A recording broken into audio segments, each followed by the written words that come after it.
দ্বিতীয় পুরী। হ্যাঁ, ঠিকই শুনছেন।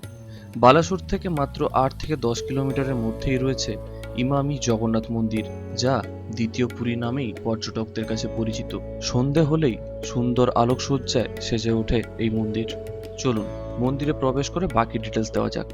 মন্দিরের মূল প্রবেশদ্বারের কিছুটা সামনেই রয়েছে ফ্রি শু স্ট্যান্ড। জুতো এবং ব্যাগ রেখে আপনার সামনেই এখানে হাত এবং সুন্দর জলের ব্যবস্থা রয়েছে, যেখান দিয়ে হেঁটে গেলেই আপনাদের পা অটোমেটিক্যালি ধোয়া হয়ে যাবে।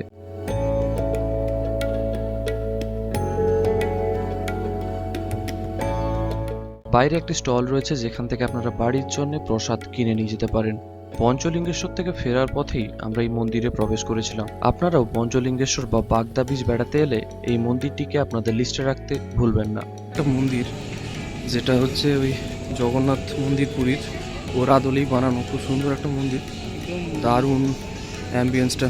কোটালদা বলো কেমন লাগছে? খুবই সুন্দর লাগছে এখানে এসে। আমার প্রথম কথা, জগন্নাথ মন্দিরেরই একটা অংশ এটা বলা যেতে পারে, এমনই তৈরি করা হয়েছে।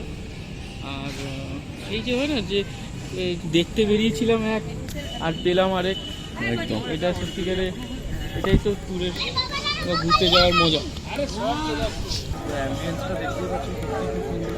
পুরো পুরীর মন্দিরে যারা গেছে অনেকটাই ওদিকে সূর্য মন্দিরের চাকাটাও বানানো আছে, দেখাতে পারবো। তো যাবো ওখানে কাছে, ওকে দেখাবো। তো যারা এদিকে আসছে, জায়গাটা হচ্ছে বালেশ্বর গোপীনাথপুর টাইপের একটা কিছু জায়গাটার নাম।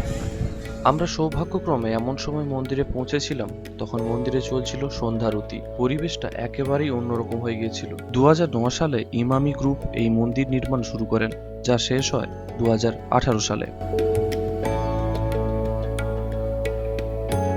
৩ একর জায়গা জুড়ে রয়েছে এই মন্দির। এই মন্দিরের উচ্চতা ৭৮ ফিট। শুধু পুরীর জগন্নাথ মন্দির নয়, কোণারকের সূর্য মন্দিরেরও ছাপ পাবেন। এখানে রয়েছে ১৬টি চাকা এবং ৪টি ঘোড়া।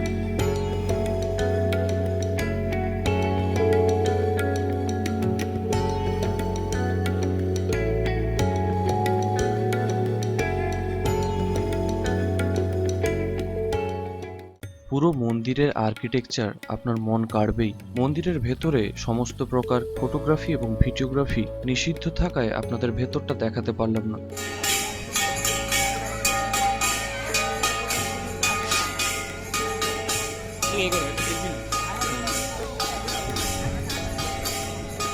নাম সংকীর্তনের জন্য রয়েছে এই সাজানো গোছানো ঝা চকচকে এই হল।